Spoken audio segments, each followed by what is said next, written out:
प्यारे परीक्षा तो आप सभी का स्वागत करता हूँ टीम परीक्षा में। मैं कुलदीप सर आप सभी को वेरी वेरी गुड इवनिंग। और टेक्निकल टीम के फैस सर थोड़ी सी मजा ले रहे हैं ना, चलो कोई नहीं। तो आप सभी को बताना चाहूंगा कि टीचिंग परीक्षा का जो स्पेशल ऑफर है, फाउंडेशन मंथ चल रहा है, जहां पर आप सभी को बताया कि टीचिंग परीक्षा का जन्म इसी मंथ में हुआ था, 26 जनवरी को हुआ था।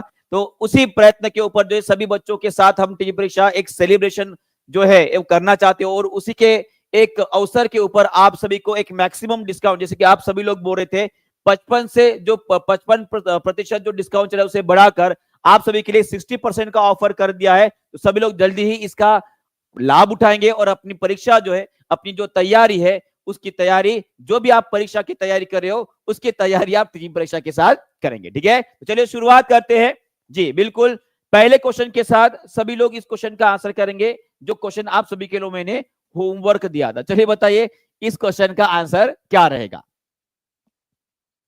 दानिश सर की तबीयत ठीक नहीं है, माफी चाहेंगे, आपको थोड़ा सा राह देखना पड़ा क्योंकि आफ्टरनून का क्लास भी वो नहीं ले पाए थे जी। थोड़ा सा उनका आंखों का प्रॉब्लम चल रहा है, शायद कुछ लोगों को पता भी होगा, जो पेड क्लास में है उनको पता भी है जी। बिल्कुल ठीक है, तो चलो कंटिन्यू करते हैं। यही से सभी लोग आंसर बोलेंगे कि which one is a strong acid, इनमें से कौन सा एक मजबूत माने कि स्ट्रॉन्ग एसिड है।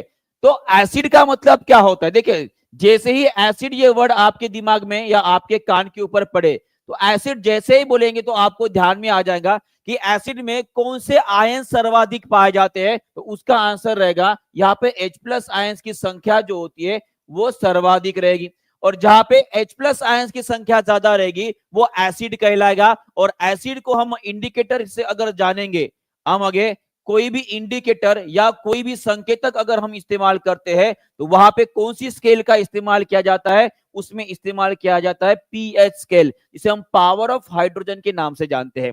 जहां पे H+ आयंस की संख्या ज्यादा वो एसिड, और यहाँ पे जितने भी एसिड आपको दिए उसमें से सर्वाधिक स्ट्रॉन्ग एसिड कौन सा रहेगा, तो वो रहेगा आपका HNO3 रहेगा। क्या रहेगा, HNO3 रहेगा। और सभी लोगों ने सही उत्तर दिया है। यहाँ पे अगर पूछा जाता वीक एसिड के बारे में, जो आपका एसिटिक एसिड है भाई साहब, ये वीक एसिड है। कैसा है, वीक एसिड है, आपको याद रखना है। क्लियर है, क्लियर है। तो यहाँ पे आपका आंसर क्या रहेगा, HNO3 से हम क्या बोलेंगे जी, नाइट्रिक एसिड बोलेंगे। क्या सर पूरा दिन यूट्यूब पे पढ़ाएंगे जी? बिल्कुल, क्यों नहीं। देखिए पढ़ाना मुझे मेरा जो है वो धर्म है ना, और मैं अपने धर्म से कभी नहीं पीछे हटूंगा। चाहे मुझे आधी रात को क्यों ना खड़ा कर दे, मैं टीचिंग परीक्षा के लिए वो भी करूंगा। ठीक है, चलिए बहुत बढ़िया। तो आगे बढ़ते हैं और यहाँ पे कुछ स्ट्रॉन्गेस्ट एसिड और वीक एसिड के बारे में बात करते हैं। अगर पूछा जाता है कि हाइड्रोक्लोरिक एसिड कैसा है, सभी लोग कमेंट बॉक्स में लिखेंगे हाइड्रोक्लोरिक एसिड। हाइड्रोक्लोरिक एसिड कौन से प्रकार का एसिड है, ये स्ट्रॉन्ग एसिड है कि वीक एसिड है? तो याद रखिएगा ये आप सभी के लिए स्ट्रॉन्ग एसिड रहेगा। कैसे रहेगा, स्ट्रॉन्ग एसिड रहेगा। और वीक एसिड के बारे में पूछा जाता है जैसे कि ऑक्सैलिक एसिड, सभी लोग कमेंट बॉक्स में लिखेंगे ऑक्सैलिक एसिड, ये आपका वीक एसिड रहेगा। ये ऑक्सैलिक एसिड कहां पर पाया जाता है, सभी लोग इसका भी कमेंट बॉक्स में लिख देंगे। उसके बाद sulphurous acid, phosphoric acid, nitric acid, बराबर nitrous oxide, sorry nitric acid नहीं, फिर भी मैं थोड़ा कंफ्यूज हो गया कि यहाँ पे नाइट्रस ऑक्साइड है। हाँ, नाइट्रस ऑक्साइड, नाइट्रस एसिड जो होता है, नाइट्रस एसिड ये वीक एसिड होता है। नाइट्रिक अलग हो गया, नाइट्रस अलग हो गया। ठीक है, और इसका फार्मूला होता है HNO2। ठीक है, तो थोड़ा कंफ्यूजन नहीं होना चाहिए। HNO2 का मतलब होता है नाइट्रस, और HNO3 का मतलब क्या होता है, नाइट्रिक होता है। तो ये याद रखिएगा, यहाँ पे थोड़ा सा कंफ्यूजन बन सकता है आप सभी के लिए। ये आपका नाइट्रिक एसिड है, यहाँ पे 3 नजर आ रहा है और यहाँ पे 2 नजर आ रहा है। क्लियर है जी, क्लियर है। चलिए बहुत बढ़िया, आगे बढ़ते थोड़ा सा जानते हैं पीएच स्केल के बारे में। सभी लोग कमेंट बॉक्स में लिखेंगे अगर किसी पदार्थ का अगर पीएच 7 है, अगर पीएच 7 है तो उसमें H+ आयंस की संख्या और OH नेगेटिव आयंस की संख्या कितनी रहेगी। सभी लोग आंसर में बताएंगे। और मैं अगर बात करता हूं अल्कली मेटल्स की, माने कि मैं बात करता हूं किसकी, जो आपके क्षारीय पदार्थी है ना, उसकी अगर बात करता हूं तो इनका पीएच कैसे रहेगा, ग्रेटर देन 7 रहेगा। और इनमें जो OH नेगेटिव आयंस होते हैं उनकी संख्या ज्यादा होती है। और वही अगर पीएच 7 की बात करता हूं तो यहाँ पे OH नेगेटिव आयंस और जो H+ आयंस होती है उनकी संख्या समान रहेगी। और वही अगर एसिड की बात करता हो तो एसिड के लिए pH हमेशा <7 रहेगा और यहाँ पे H+ आयंस की संख्या ज्यादा होती है। क्लियर हो गया है जी? सबको क्लियर हो गया है? बहुत बहुत बढ़िया। आगे बढ़ते चलिए, इस क्वेश्चन का आंसर करेंगे। हाइड्रोजन का कौन सा समस्थानिक भारी पानी के रूप में जाना जाता है? अब देखते हैं कौन इसका उत्तर देता है। और ये क्वेश्चन पता है कहां पे पूछा गया है? ये रीट की एग्जामिनेशन में पूछा गया क्वेश्चन है। चलिए बताइए, सभी लोग आंसर करेंगे।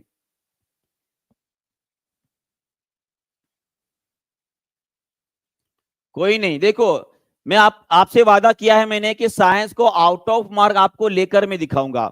जो मेरा डेली क्लास करता है, जो मेरे साथ पेड क्लास में पढ़ रहा है, वो बच्चा इस बार बीपीएससी में आउट ऑफ मार्क लेगा, मतलब लेगा। जो बच्चा DSSS भी पढ़ रहा है, वो भी आउट ऑफ मार्क साइंस में लेगा, मतलब लेगा। हर क्वेश्चन आपको इस तरह से याद करवा लूंगा कि एग्जामिनेशन में क्वेश्चन देखने के बाद तुरंत आप 10 सेकंड के अंदर जो है आंसर टिक करके आ जाओगे। क्लियर है? ये मेरा वादा रहा है, बाकी आपकी मर्जी। ठीक है, तो रीड के में क्वेश्चन पूछा गया है, तो चले बताइए, सभी लोग आंसर करेंगे। सभी लोग बोल रहे हैं बी, कोई बोल रहा है डी। तो एक बात मुझे बताइए, यहाँ पे कौन सा फार्मूला जो है, आप इतना बता सकते हो कि भारी पानी का मतलब होता है ड्यूटेरियम, है ना? ड्यूटेरियम। अब इसका फार्मूला पूछ लिए भाई साहब, अब इसका फार्मूला पूछ ले। और इसके बारे में हमने पढ़ा है, सभी लोग देखेंगे। ये हाइड्रोजन के आइसोटोप्स है। ये कैसे है? हाइड्रोजन के आइसोटोप्स है, जिसमें एटॉमिक वेट और एटॉमिक नंबर 1 होता है। इसे हम प्रोटियम बोलते हैं। क्या बोलते हैं जी? प्रोटियम के नाम से जानते हैं। और इसमें न्यूट्रॉन की संख्या कितनी होती है? इसमें न्यूट्रॉन कितने रहेंगे? 0। कितने रहेंगे? 0। सेकंड होता है आपका ड्यूटेरियम। कौन सा होता है? ड्यूटेरियम। और ड्यूटेरियम का जो एटॉमिक नंबर होता है वो होता है आपका 1, परमाणु संख्या। और वही अगर परमाणु द्रव्यमान पूछा जाता है तो कितना होता है? 2 होता है। और इसे ही हम क्या बोलते हैं जी? इसे ही बोलते हैं हम भारी पानी। क्या बोलते हैं? हेवी वाटर के नाम से जाना जाता है। तो आपका आंसर क्या रहेगा? ऑप्शन नंबर बी रहेगा। क्या रहेगा? ऑप्शन नंबर बी रहेगा। और सभी लोग मुझे बताएंगे,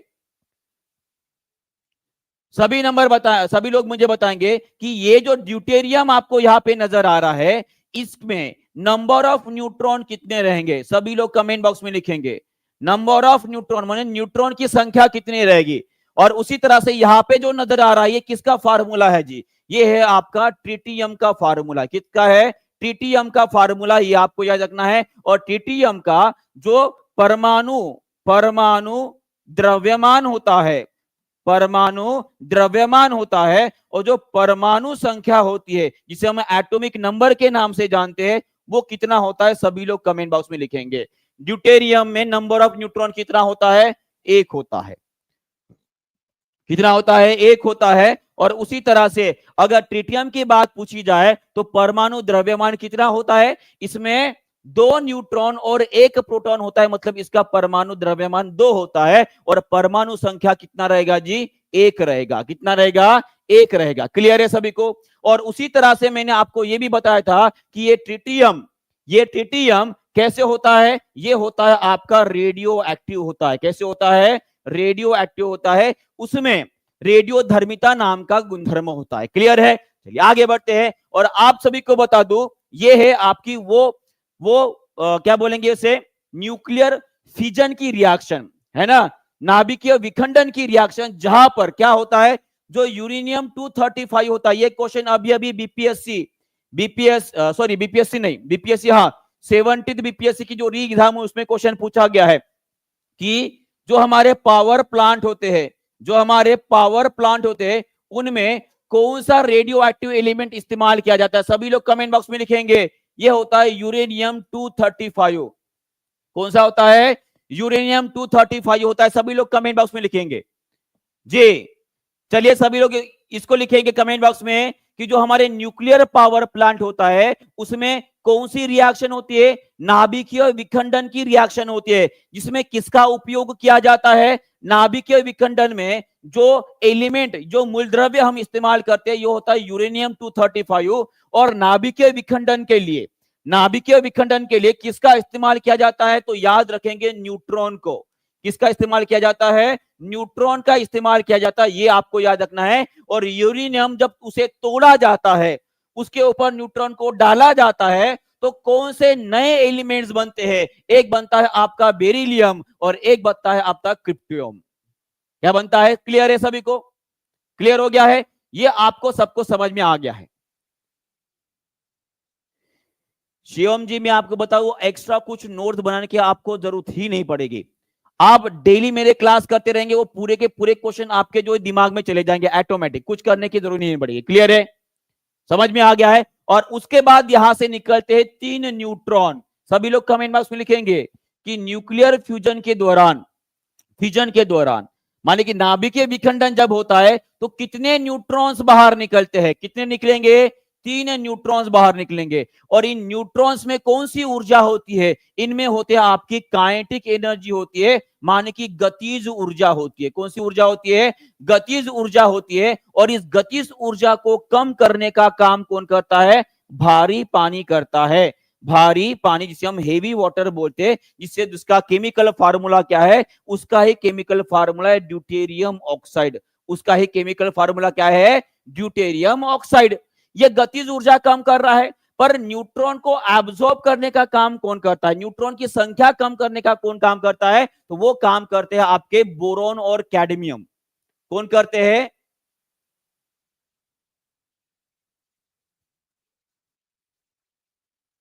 कौन करते हैं जी? यहां पे आपको दिखाई दे रहा है बोरॉन और कैडमियम जो होते हैं वो एक्चुअली न्यूट्रॉन एब्जॉर्प्शन का काम करते हैं। तो इतनी बातें आपको ध्यान में रखना है और इसके ऊपर मैंने पहले क्वेश्चन भी लिए हैं, अगर आपको याद आ रहा है। चलिए इस क्वेश्चन का आंसर करेंगे। ये भी हमारे डायरेक्टली कहां से क्वेश्चन है? ये हमारे एनसीईआरटी से क्वेश्चन बनाया गया है। देखते हैं कितने लोग इसका उत्तर दे पाते हैं कि the main constituents of producer gas के मुख्य घटक कौन से होते हैं? चलिए बताइए। मुख्य घटक के बारे में पूछा गया है तो सभी लोग आंसर करेंगे यहां पे क्या रहेगा। और प्रोड्यूसर गैस कैसे बनाई जाती है ये भी आपको बताना है। चलिए बताइए। बहुत बढ़िया जी, बहुत बढ़िया, thank you very much. Answer करेंगे कार्बन मोनोऑक्साइड और हाइड्रोजन होता है, या कार्बन मोनोऑक्साइड और नाइट्रोजन होता है? बहुत बढ़िया जी, बिल्कुल जीके में भी पूछा जाता है जी। थैंक यू वेरी मच विश्व प्रताप जी, ये मेरे लिए बड़ी बात है। ठीक है, बहुत बढ़िया। हाँ, तो मैक्सिमम लोगों ने आंसर दे दिया। देखिए आपको बताता हूं, अगर मैं आपको बोलूं प्रोड्यूसर गैस, तो प्रोड्यूसर गैस बनाई कैसे जाती है? तो आपको मैं बताऊंगा। कोयला, उसके बाद कोक, उसके बाद लकड़ी, इन सभी में एक केमिकल होता है, उसका नाम होता है कार्बन। उसमें क्या होता है? कार्बन।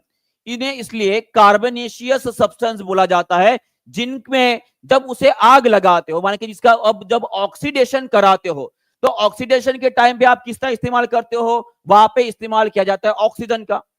जलाते समय अगर ऑक्सीजन की कम पड़ गई, अगर ऑक्सीजन की मात्रा कम पड़ गई, तो यहां पे बनता है आपका कार्बन मोनोऑक्साइड बनता है। क्या बनता है?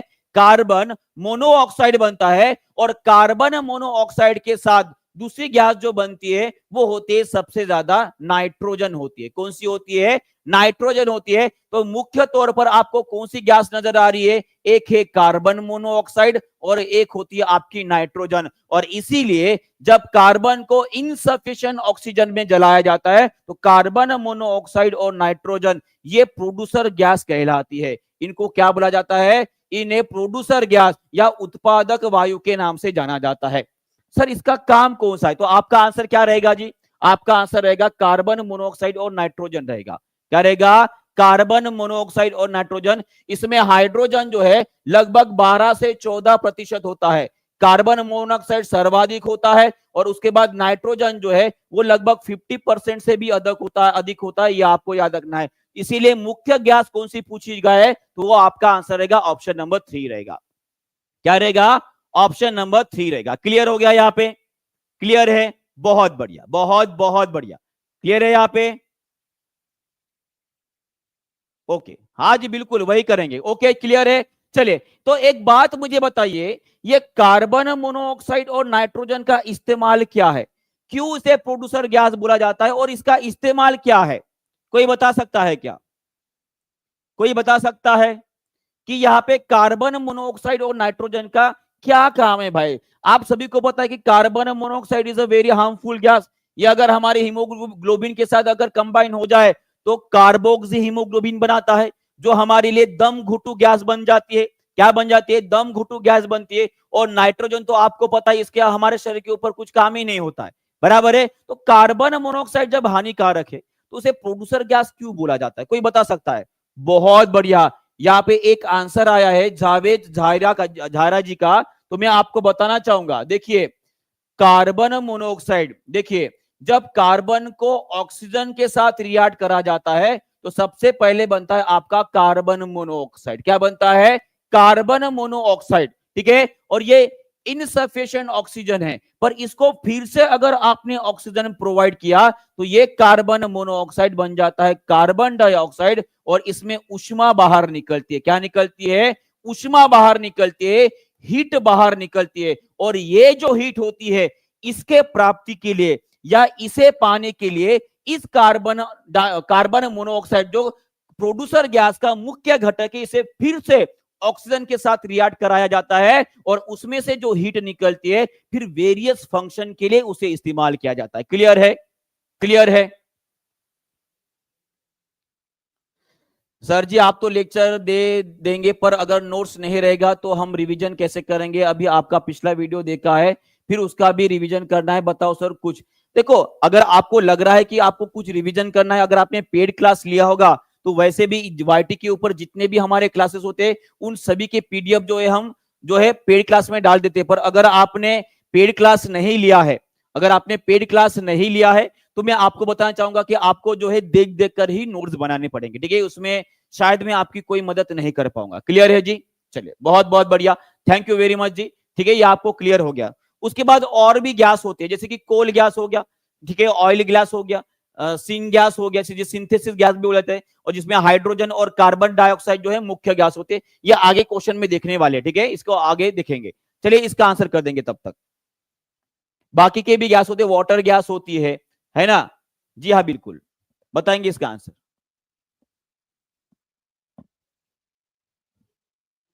चलिए जी, सभी लोग आंसर करेंगे। इसका आंसर क्या रहेगा? जल्दी जल्दी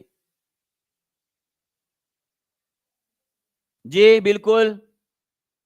विच ऑफ द फॉलोइंग, यहां पे एक जो है शब्द के ऊपर ध्यान देना है, यहां पे नॉट बोला गया है, नहीं बोला गया है, ठीक है। चलिए बताइए, सभी लोग आंसर करेंगे। बहुत बढ़िया, और सभी का आंसर गलत हो रहा है। बहुत बढ़िया, सभी का आंसर गलत हो रहा है। देखिए आपको बताना चाहूंगा कि ये जो वेबर दिख रहा है ना आपको, वेबर, ये इकाई नहीं है, ये एक्चुअली फ्लक्स की इकाई है। फ्लक्स, फ्लक्स का मतलब क्या होता है? देखिए, फ्लक्स का तो मैं आगे बताऊंगा, पर याद रखिएगा कि मैग्नेटिक फील्ड की इकाई कौन कौन सी है। हमारे पास 3 इकाई है। कितनी है? 3 है। देखो मैं एक एक करके बताता हूं, और ये क्वेश्चन आप सभी के लिए इंपॉर्टेंट रहने वाला है। कैसे? देखो यहां पे मैग्नेटिक फील्ड जिसे चुंबकीय क्षेत्र बोलते हैं, इसके हमारे पास 3 इकाई है। पहला है आपका टेस्ला। पहला कौन सा है? टेस्ला। और टेस्ला का ही मतलब होता है वेबर पर मीटर स्क्वायर होता है। क्या होता है? वेबर पर मीटर स्क्वायर होता है। और टेस्ला जो है भाई साहब, ये इसका ऐसा यूनिट है। कौन सा यूनिट है? ऐसा यूनिट होता है। और उसी तरह से ये गॉस जो आपको नजर आ रहा है, गॉस, GAUSS, जिसे कैपिटल जी से डिनोट किया जाता है, ये भी मैग्नेटिक फील्ड का ही यूनिट है, चुंबकीय क्षेत्र का ही इकाई है, पर ये आपकी सीजीएस यूनिट है। कौन से यूनिट है? सीजीएस यूनिट है। और यहाँ पे वेबर जो आपको नजर आ रहा है, वेबर, ये एक्चुअली चुंबकीय जो फ्लक्स होता है उसकी इकाई होती है। सर ये चुंबकीय फ्लक्स क्या है? सभी लोग यहाँ पे ध्यान देंगे। देखिए, ये है आपका चुंबक, है ना? सभी लोग पहले मुझे बताएंगे कि ये मैग्नेटिक फील्ड जो होती है, ये स्केलर क्वांटिटी होती है कि वेक्टर होती है? ये क्वेश्चन अभी अभी पूछा गया। चलिए सभी लोग आंसर करेंगे। मैग्नेटिक फील्ड जो होती है, जो चुंबकीय क्षेत्र बोलते हैं, वो सदिश राशि होती है कि अदिश राशि होती है? चलिए बताइए। चलिए सभी लोग कमेंट बॉक्स में लिखेंगे कि यहाँ पे मैग्नेटिक फील्ड जो होती है वो सदिश राशि होती है कि अदिश राशि होती है? सभी लोग आंसर करेंगे जी, बहुत बढ़िया। तो मैग्नेटिक फील्ड जो होती है वो आपकी वेक्टर क्वांटिटी होती है, मान कि ये सदिश राशि होती है। कैसी होती है? सदिश राशि होती है, स्केलर नहीं होती है। इसका मतलब इसके अंदर दिशा है। इसका मतलब इसके अंदर क्या है? दिशा है। तो दिशा किसकी देखी जाती है? दिशा देखी जाती है उसके मैग्नेटिक फील्ड लाइन जो होती है उसकी दिशा देखी जाती है। क्या देखी जाती है? मैग्नेटिक फील्ड लाइन जो होती है उसकी दिशा देखी जाती है। और मैग्नेटिक फ्लक्स का मतलब ये होता है किसी यूनिट एरिया से, किसी यूनिट एरिया में क्षेत्र में कितनी मैग्नेटिक लाइंस पास हो रही है उसे बोला जाता है फ्लक्स बोला जाता है। क्या बोला जाता है? फ्लक्स। जैसे कि मान लीजिए मैंने यहां पे क्या कर दिया, एक यूनिट एरिया निकाला इतना, और वही यूनिट एरिया मैंने यहां पे निकाला, ठीक है। अगर मैंने आपको पूछा कि कौन से पॉइंट के ऊपर मैग्नेटिक फ्लक्स सबसे ज्यादा है, तो आप आंसर क्या करोगे? चलिए बताइए। ये पॉइंट ए है, ये पॉइंट बी है। चलिए बताएंगे सभी लोग, कमेंट बॉक्स में आंसर लिखेंगे। फ्लक्स का मतलब क्या होता है? किसी एरिया में कितनी मैग्नेटिक लाइंस गई है उसे बोलेंगे हम फ्लक्स। इसे क्या बोलेंगे? फ्लक्स, ठीक है। शिवानी गुप्ता जी, अगर आपको कोई भी डाउट है या कोई भी बैच परचेस करना है तो नीचे नंबर चल रहा है, आप उसके ऊपर कॉल कर सकते हैं। आज मैक्सिमम 60% का ऑफर चल रहा है, आप उसका भी फायदा ले सकते हैं और आपको पूरी जानकारी और पूरी तरह से समझा दिया जाएगा कि कौन सी बैच आपको परचेस करना है अकॉर्डिंग टू योर क्वालिफिकेशन और आप क्या कर सकते हो, ठीक है। पूरा गाइडेंस आपको दिया जाएगा। तो आप क्या बताओगे कि कौन से पॉइंट के ऊपर मैग्नेटिक फ्लक्स ज्यादा है? आप बोलोगे सर बी पॉइंट पे ज्यादा है। क्यों ज्यादा है? क्योंकि यहाँ पे एरिया वाइज में जो मैग्नेटिक लाइंस है उनकी संख्या ज्यादा है, बराबर है। और इसीलिए अगर मैं आपको बोलूं कि यही magnetic flux per unit area में कितना होता है, इसे ही बोला जाता है आपका मैग्नेटिक फील्ड बोला जाता है। और इसीलिए अगर मैं आपको पूछूं फिर से एक बार क्वेश्चन, तो सबसे स्ट्रॉन्ग मैग्नेटिक फील्ड आपको मैग्नेट पे कहां पे मिलेगी? तो वो मिलेगी आपको पोल के ऊपर। किस में मिलेगी? पोल के ऊपर, ध्रुव के ऊपर आपको देखने के मिलती, ठीक है। ये वाला पोल और ये वाला पोल, ये सबको समझ में आ गया है जी? ये क्लियर है? ये क्लियर है। और वही अगर आपको पूछा जाए कि सेंटर में मैग्नेटिक फील्ड कितनी होती है, तो याद रखिएगा 0। कितनी होती है? 0 होती है, ये आपको याद रखना है। क्लियर है? चलिए बहुत बढ़िया, ये आपको समझ में आ गया है। क्लियर है? हाँ, चलिए। और एक और क्वेश्चन है जो सीटेट में पूछा गया था, वो भी क्वेश्चन आपके साथ में शेयर करना चाहूंगा। सबसे स्ट्रॉन्गेस्ट मैग्नेट कौन सा होता है? कौन सा होता है? तो उसका आंसर आप क्या करोगे? उसका आंसर रहेगा आपका हॉर्स शू मैग्नेट, जो यू शेप का होता है। कैसे होता है? यू शेप का होता है, ये आपको ध्यान में रखना है। ये जो हॉर्स शू मैग्नेट होता है उसके पोल्स के ऊपर सबसे ज्यादा स्ट्रॉन्गेस्ट मैग्नेटिक फील्ड पाई जाती है। क्लियर है जी? क्लियर है जी? हेमेटाइट जो होता है वो स्ट्रॉन्गेस्ट मैग्नेट की बात जी, बिल्कुल बिल्कुल, ठीक है। हाँ, ओके, क्लियर है।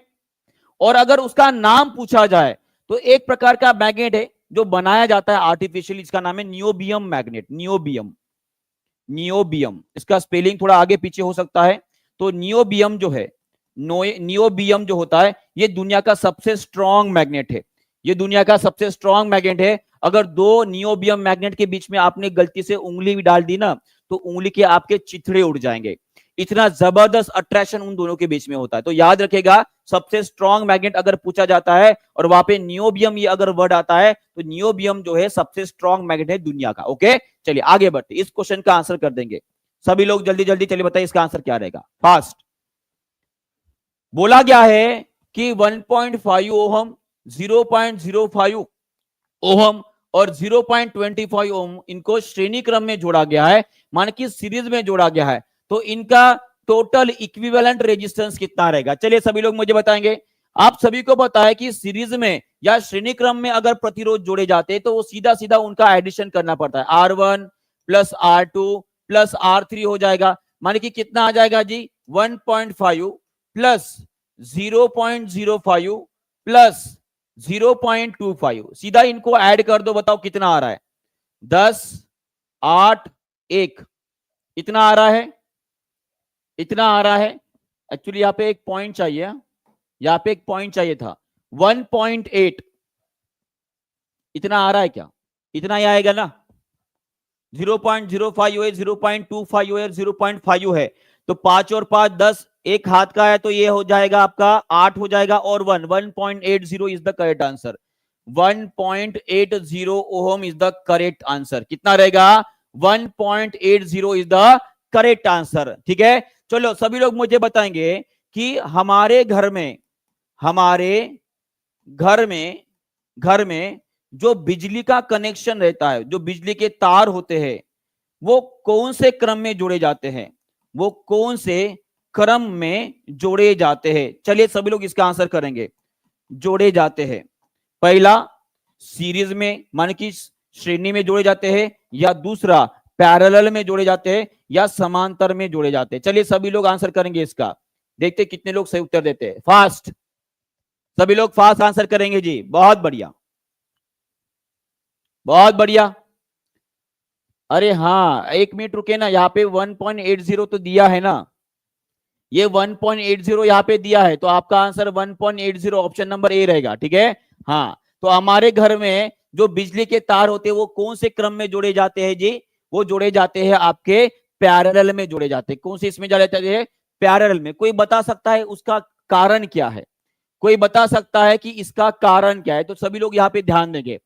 जैसे कि मान लीजिए ये पैरेलल में जोड़ा गया है, ठीक है, ये यहां से बैटरी या यहां से बिजली आपके घर में आ रही है, यहां पे एक बल्ब है, यहां पे एक बल्ब है, और यहां पे एक बल्ब है। ठीक है, ये हो गया पैरेलल कनेक्शन।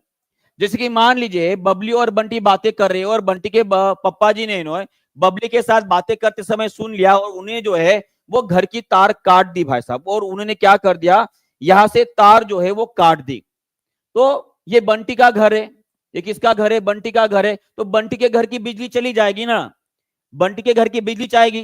पर यही रामू और शामू जो उसी कॉलोनी में रहते हैं, उसी बिल्डिंग में रह रहे, क्या उसके घर की बिजली जाने वाली है? जी बिल्कुल भी नहीं जाएंगे। इनके घर की बिजली जैसी है वैसी रहेगी। इसका मतलब क्या है?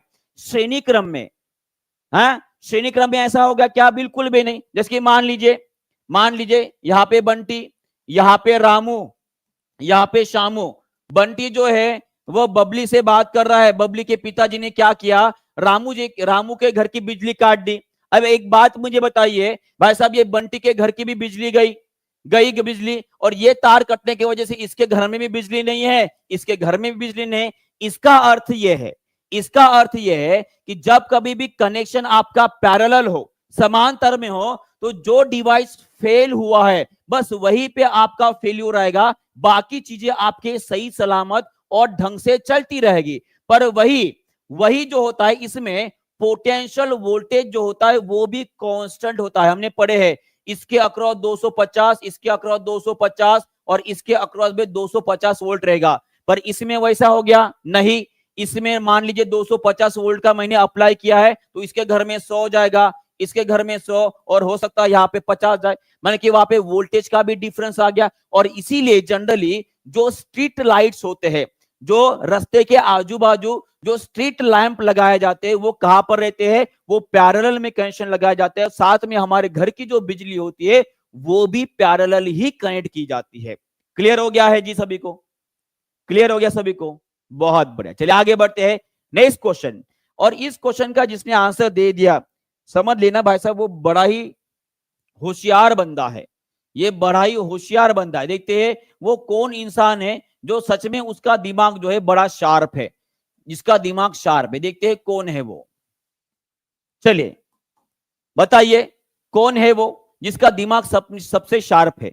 पूछा गया है कि कौन सी एक सच्ची मछली नहीं है, कौन सी एक सच्ची मछली नहीं है?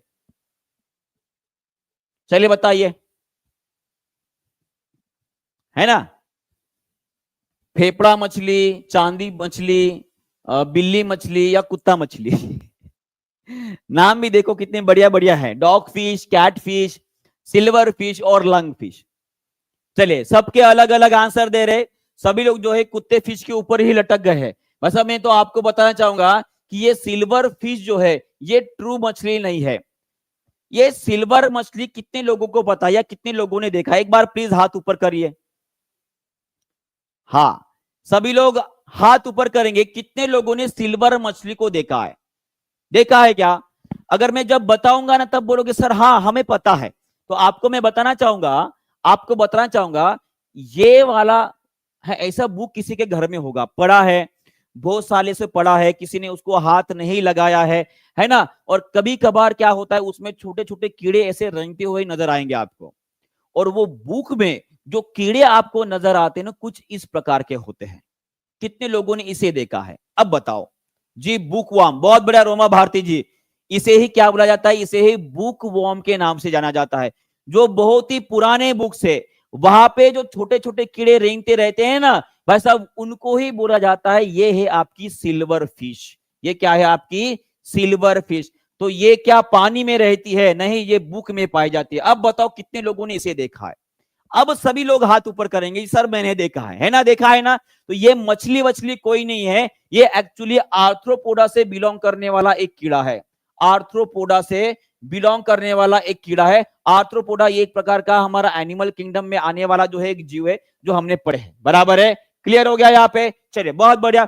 बाकी की भी मछलियां देख लेते हैं कि कैसे दिखाई देते हैं भाई साहब। डॉग फिश कैसे नजर आती है? ये देखिए कुत्ता फिश, ये देखिए कुत्ता फिश। अब इसकी आंखें देखिए कैसे नजर आ रही है, ऐसे बटन के जैसे नजर आ रही है। अगर आपको नहीं दिखाई दे रहा है तो मैं आपको जूम करके बताना चाहूंगा। ये देखिए, दिखाई दिया? दिखाई दिया। इसकी आंखें देखिए कैसे बटन की तरह नजर आएगी। और कुत्ते की भी आगे जो है ऐसे बड़ी बड़ी होती है, ऐसे देखते रहते आपको। तो इसीलिए क्या बोला जाता है, इसे बोला जाता है डॉग फिश। और उसी तरह से इस कैट फिश को आपने सबने देखा होगा। ये कैट फिश को सबने देखा होगा। इसको जो है हमारी यहाँ पे साउथ में जो है इसे मांगुर मछली बोली जाती है। क्या बोला जाता है? मांगुर मछली बोला जाता है। आपके इसमें क्या बोला जाता है कमेंट बॉक्स में जरूर लिखेगा। आपके यहाँ पे क्या लिखा जाता है जरूर इसे आप लिखेगा, ठीक है। ये होती है आपकी मांगुर मछली, ठीक है। तो ये फिश है, ये क्या है? फिश है। और उसी तरह से एक और है, ये हो गया आपकी, ये क्या है जी? ये देखो, ये है आपकी लंग फिश। ये आपकी फेफड़े वाली फिश है। कैसी है साहब? ये तो फिश कम और सांप ज्यादा नजर आ रही है ना। इसका नाम लंग फिश क्यों रखा गया है ना। और आप देख पा रहे हो इनको भाई साहब पैर भी निकल कर आए हैं। ये देखो पैर है ना, ये पैर है। पर आपको बता दूं सब ये दिखावा होता है। उनको पैर वैर कुछ नहीं होते, वो पूंछ के माध्यम से ही वे चलते हैं, ठीक है। इसे बोला जाता है लंग फिश। क्या बोला जाता है? Lung fish. क्लियर है? हाँ जी, मांगुर मछली में बोला जाता है इसके पास मूछें होती है। हाँ तो मैं दिखाई तो रहा हूं, ये देखिए इनकी मूछें, ये दिखाई दे रही है आपको मूछें? ये देखिए मूछ, ये नजर आ रही है इसकी मूछ। ये देखिए मूछ, ये होती है उनकी मूछें। और ये पता है उनके ऊपर वो कांटा होता है, वो कांटा ऐसे डंक मार देते हैं भाई साहब। जिस तरह से कोई कुत्ता काट जाए ना भाई साहब, उसी तरह से वो डंक मार दिया और बड़ी जलन होती है, ठीक है। चलिए आगे बढ़ते हैं। चलिए नेक्स्ट क्वेश्चन आप सभी के लिए, इसका भी आंसर कर देंगे। बताइए इसका आंसर क्या रहेगा जल्दी से। कौन सा ऊतक शरीर में व्यापक रूप से फैला हुआ है और शरीर के अधिकांश भागों को बनाता है? चलिए बताइए। और जो बच्चे पेड क्लास से बिलोंग करते हैं सभी लोग इस क्वेश्चन का आंसर करेंगे, ठीक है। जो पेड क्लास से बिलोंग करते हैं वहां पे मैंने जस्ट अभी अभी जो है वो टिश्यू नाम का चैप्टर कंप्लीट किया है, जिसे हम बोलेंगे ऊतक। क्या बोलेंगे? ऊतक। और ऊतक के ऊपर कल हमारा टेस्ट भी रहेगा। कल हमारा टेस्ट रहेगा। जितने भी पेड वाले बच्चे सुन रहे हैं उन सभी को बता दो, हर संडे के दिन हमारा टेस्ट होता है। और ये टेस्ट हमारा कल रहने वाला है टिश्यू के ऊपर, जो पेड क्लास में ही रहेगा। तो सभी लोग मुझे बताएंगे हमारे मानव शरीर में सर्वाधिक पाई जाने वाली टिश्यू मान की ऊतक कौन सी होती है? तो वो रहेगा आपका मस्कुलर टिश्यू। हमारे शरीर में पाया जाने वाला जो हमारा वजन होता है उसमें लगभग 40% बाय मास किसका रहेगा? वो रहेगा आपके मस्कुलर टिश्यू मान की पेशीय ऊतक का रहेगा। कौन से रहेगा? पेशीय ऊतक का रहेगा। ये आपको ध्यान में रखना है। क्लियर हो गया है? क्लियर हो गया है ना? क्लियर है? तो सभी लोग इसे याद रखेंगे। उसके बाद हमारे शरीर के ऊपरी परत जो होती है वो किससे बनी होती है? वो कनेक्टिव टिश्यू से बनी वो इपिथेलियल टिश्यू से बनी होती है। हमारे शरीर की जो ऊपरी परत है, जो ऊपरी परत है जिसे हम स्किन बोलते हैं, वो किससे बनी होती है? इपिथेलियल टिश्यू से बनी होती है। और नर्वस टिश्यू कौन से तंत्र का भाग है? तो ये हमारा तंत्रिका तंत्र जो होता है, जिसमें ब्रेन और स्पाइनल कॉर्ड आता है। क्या आता है? स्पाइनल कॉर्ड आता है। इन दोनों में भी सर्वाधिक पाए जाने वाली कौन सी टिश्यू होती है? वो हमारी नर्वस टिश्यू होती है, माने कि तंत्रिका ऊतक होती है। क्लियर है? चलिए आगे बढ़ते हैं। नेक्स्ट क्वेश्चन की तरफ बढ़ते, पर उसके पहले मैं आपको बताना चाहूंगा, थोड़ी सी डिटेल देता हूं। ये पेड क्लास का कंटेंट जो आपके साथ में शेयर कर रहा हूं, ठीक है। देखिए क्या है, जो मस्कुलर टिश्यू होते हैं उनको जो उनमें जो कोशिकाएं पाई जाती है उनका नाम होता है माइकोसाइट। क्या नाम है? इतने डिटेल में पढ़ाता हूं भाई साहब, इतना डिटेल में कोई नहीं पढ़ाता है। तो देखो आप जो बॉडी वॉडी बनाने जाते हो ना जिम में, ऐसे ऐसे ऐसे और ऐसे, ठीक है। जो आपने बॉडी बिल्डिंग का शो कभी देखा होगा, तो जहां पे वो मांसपेशियां जो दिखाते ना ऐसे ऐसे करके, ऐसे ऐसे करके, वो मांसपेशियां ही आपकी मस्कुलर टिश्यू होती है, ठीक है। और इनमें कौन सी कोशिकाएं पाई जाती है? इनमें पाई जाती है आपकी माइकोसाइट्स पाई जाती है। कौन सी पाई जाती है? माइकोसाइट पाई जाती है। और जितने भी हमारे शरीर में मूवमेंट होती है उसके लिए रिस्पॉन्सिबल कौन होते हैं? यही मस्कुलर टिश्यू होते हैं। क्लियर है? चलिए बहुत बढ़िया, आगे बढ़ते हैं। और मस्कुलर टिश्यू के ये 3 टाइप हमने पढ़े हैं। एक है आपका कार्डियक, एक है स्केलेटल, और एक होता है आपका स्मूथ मसल। और ये कार्डियक मसल कहां पे पाए जाते हैं? हमारा जो हृदय है, हमारा जो हृदय है, जो इनवॉलेंटरी मोशन से इनवॉलेंटरी जो मसल से बना है, अनैच्छिक मांसपेशियों से बना है, वही अनैच्छिक मांसपेशियां मतलब है ना हमारी कार्डियक मसल होते हैं, हृदय की मांसपेशियां होती है। और स्केलेटल मसल जो होते हैं, जो आपके ये लाल कलर का भाग जो नजर आ रहा है, ये हमारा स्केलेटल मसल रहेगा। क्लियर है जी? क्लियर है? चलिए बहुत बढ़िया, आगे बढ़ते हैं। नेक्स्ट क्वेश्चन आप सभी के लिए बताइए, इसका आंसर कर देंगे, और मुझे लगता है इस क्वेश्चन का आंसर हर कोई कर देगा। फास्ट, चलिए जल्दी जल्दी आंसर करेंगे सभी लोग। इसका आंसर क्या रहेगा? फास्ट जी। अरे जल्दी जल्दी आंसर करो, पनवेल जाना है, गाड़ी छूट जाएगी मेरी। चलो बताओ इसका आंसर क्या रहेगा? ऐसे हमारे अंकित सर बोलते हैं हमेशा, जब कभी भी कोई काम रहा तो वो हमेशा बोलते कि सर जल्दी से बताइए, हम मुझे पनवेल जाना है ना। पनवेल भी जाते रहते, पता नहीं पनवेल में क्या है। चलिए बताइए, इसका आंसर करेंगे। दो हड्डियों के एक दूसरे प्रकार के संयोजी ऊतक द्वारा एक दूसरे से जोड़ा जाता है, तो उसे क्या बोला जाता है? माने कि दो बोन्स जब जोड़े जाते हैं तो किससे जोड़े जाते हैं? वो लिगामेंट से जोड़े जाते हैं। किससे जोड़े जाते हैं? लिगामेंट से जोड़े जाते हैं। एक कार्टिलेज क्या होती है? ये सॉफ्ट हड्डी है, ये सॉफ्ट बोन कहलाती है। और टेंडन का काम कौन सा होता है जी? जो हमारी मांसपेशियां होती है, जो हमारी मांसपेशियां होती है, इस मांसपेशियों को अगर आपको बोन माने कि हड्डी के साथ जोड़ना है तो वहां पे टेंडन काम करते हैं। कौन काम करते हैं? टेंडन काम करते हैं। क्लियर है? चलिए बहुत बढ़िया। और ये रहा आपका, ये रहे आपके लिगामेंट्स। ये क्या है? आपके लिगामेंट्स है। और उसी तरह से ठीक है, ये बीच में जो आपको नजर आ रहा है दो हड्डियों के बीच में, ये आपका कार्टिलेज रहेगा। क्या रहेगा? कार्टिलेज रहेगा। और इसी तरह से सभी लोग इस क्वेश्चन का आंसर जो है आप कमेंट बॉक्स में लिख देंगे। किसमें लिख देंगे? कमेंट बॉक्स में लिख देंगे। ये आप सभी के लिए इंपॉर्टेंट क्वेश्चन रहेगा। और सबको मैं बताना चाहूंगा, सबको मैं बताना चाहूंगा कि कल मेरा साइंस का सबसे बड़ा मैराथन है। आपका सबसे बड़ा मैराथन रहने वाला है, जहां पे बीपीएससी टीआरई 1, टीआरई 2, टीआरई 3, उसके बाद 70th बीपीएससी और जो री एग्जाम हुई, इन सभी के क्वेश्चन में कल कवर करने वाला हूं। और मैराथन 2 बजे शुरू होगी। कब शुरू होगी? 2 बजे शुरू होगी। और कब खत्म होगी ये आप पे मैं छोड़ देता हूं। तो सभी लोग उस सेशन को जरूर कल ज्वाइन करेंगे, और 2500 से ज्यादा बच्चे लाइव आकर उस सेशन को सक्सेसफुल करेंगे। और उसके बाद शाम को आपकी टेस्ट भी रहेगी। क्लियर है जी? तो आपका बहुत बहुत शुक्रिया। इस क्वेश्चन का आंसर आप कमेंट बॉक्स में लिख दोगे, ठीक है। चलिए थैंक यू वेरी मच। कल मिलते हैं इसी समय के ऊपर और भी जबरदस्त तरीके से। तो आप सभी का धन्यवाद जुड़ने के लिए। Bye bye, take care and all the best for your tomorrow test. Okay bye.